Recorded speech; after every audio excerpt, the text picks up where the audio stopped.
Everyone, I was like going back to old stories I've covered like a long ass time ago and seeing where they are today. But to be fair, this story is not that old. If I say the guy's name, Mizzy, you don't even feel like his phase or his few seconds on the spotlight happened like much longer than just 1 year ago. Even that name alone puts like a bad taste in your mouth, especially for me because I did so many videos on him and every single time I talked about him, it was nothing good. I'll get into it in a minute why I'm talking about him today, but I really want to emphasize like how this was the worst guy to ever become popular for the worst TikTok pranks he ever did. Like he was the guy you would show as an example to prove that people on TikTok don't care what they do to like other people as long as what they record becomes popular. And of course, the best thing that gets the reaction of people and makes them engage with your content, just pranks. And he didn't do like, lightheaded pranks where everyone in the party laughed. It was most like the kind of pranks where he would like threaten them or make them feel, scared, make them feel anxious, and then reveal at the end that it was all a prank, when the other person had every right to feel you're in danger and call the police on him. I have like a whole list of examples I could use right now in the video, like in a quick second, him walking into a person's house, him stealing an old woman's dog just out of nowhere, or just simply like ride a bike in a very tightly packed store where any second like turning a corner, you could just hit someone. It was that kind of stuff that like really opens your eyes on like how much you can hate someone,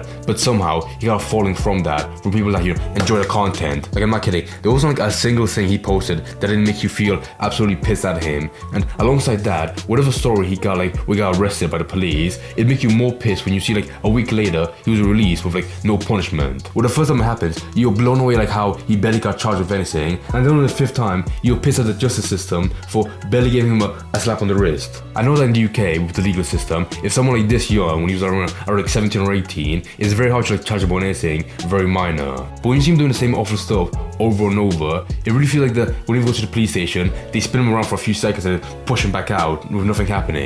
Like right now, I'm actually struggling to think of like one punishment he got from the police for what he did, but it's really hard. I think the most he got was like he was like put on red alert with like the media focusing on him, but all he did was just have an interview with a host on TV, which is it went off and it proved like how much of a dick he is. But past that, I can't think of anything else, just that. There was mostly like small stuff that you do with the police that he didn't show on TikTok because it's a very small road bump in his life. But one thing I can't deny is that most stuff like crimes, whenever they go to court, they take a very long time to actually, reach the final process. Like you can have a trial that lasts for years from when it started all the way to the present nowadays where he finally gets a sentence. And that was the exact same thing with Mizzy, where I don't know how I didn't know, but back in 2022, he was charged for theft. Where it actually went to court, unlike the other shit he did before. It was only, 2 years later, today, was finally finished, like it came to an end. And then there's one of those pranks that he didn't show on TikTok because he actually got arrested at the end and the police told him that he can't post it online. Where he was essentially like riding around one of those like green line bikes. If you've seen him on TikTok, they're so goddamn ugly, but he used them a lot because you could just rent them and then dump them wherever you want. And he was like going like around the mall, I believe, and he took like some random woman's iPhone and just kept on going with it. Very funny, I know. I'm not sure if it was one of those pranks that he planned beforehand or if it was like a spur of the moment that he saw like some woman's iPhone sticking out and he took it. I wouldn't be surprised if that was the case. But thankfully, as he was running away, the police were chasing him, and to make himself seem more innocent, he threw the phone in a nearby bush so he wasn't caught with it. Like, they can't prove that he was stealing,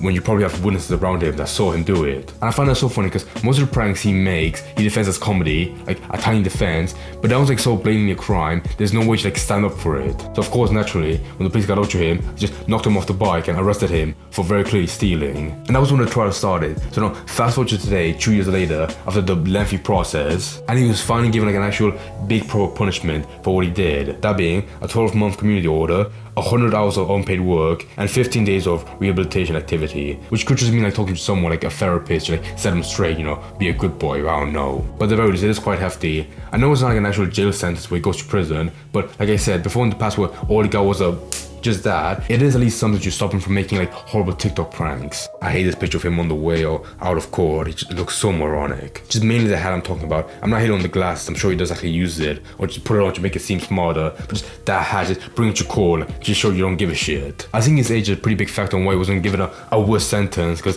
back when he was charged, he was 17. Fast forward, he is older and over 18, but like it's still quite a young age, have like a jail sentence. Well, even though if he was any other age, like 25, let's say, he would have gotten like much worse shit. Maybe not like full-blown 5 years in prison, but at least like some time, like a month, would actually it'd be significant. But despite that, I feel like his lawyer did a bit of heavy lifting to like get him a decent, punishment. Well, it was, the worst ever, but it was the best he could do for the moron he was hired for. But there was a funny part that he pulled off his ass, saying like how when he was younger, Mizzy, he went to a Young Friends Institute, and the lawyer made a point on how that had a detrimental effect on his mental health. Like, just the biggest horseshit ever said in court to like gain sympathy points from the judge and make him feel sorry when he probably didn't give a shit at all. But that is a job for lawyers to do that bare minimum, so I can't fault him for that. I think initially he was going to get a much worse sentence, like actual jail time, but around the later part of the trial, they went soft on him and they want to fully strike him down, so they just gave him the community order. Maybe the court saw good signs of him wanting to become a better person, maybe the lawyer did a lot of heavy lifting, like I said, to save him, but regardless, I think post-trial, he didn't put Missy in lockdown mode, because then he did an interview with the BBC talking about the trial and how now he really,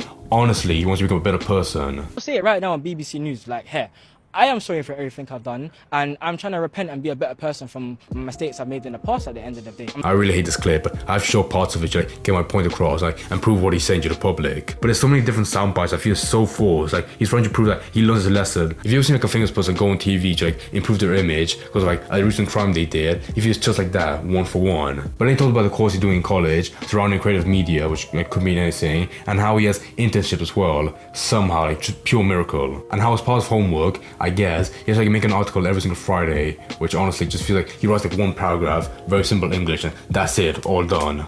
Internship right now for VPN London, which is basically an online journalist column, and I write articles every Friday for my creative media project in college. The most bizarre part that stuck out to me is how he wants to make an anti-knife ad, you know, for the crimes, working like in co-production with the college. But you know, thank you. If there's one person I should listen to about crimes, it's the guy that got popular from Crimes. Alongside that, he's surprised of me, the kid he had last year that I personally believe like was a young relative that he used, you know, to call his son, which he only wants to use for sympathy to like look better on TikTok. But no, it's actually his. Somehow, at that young and that moronic, he has his own kid. Good God. But even then, he still used him to make a point of how he wants to become a better person so his son has an actual dad. I realized that I had to really change my life around when I came out and do better for my son, because I can't just be a bum doing TikTok pranks when I'm 30. I think you will, actually. I know I sound really pessimistic about him, like I have no hope for him to become a better person, but honestly, I've been seeing so many stories of what he was like on TikTok, and even now, while I don't really see like, that big of a difference in character, I really wouldn't be surprised if he did more shit in the future, because it just seems like him. Like, it's not that big of a bet for him to make, honestly.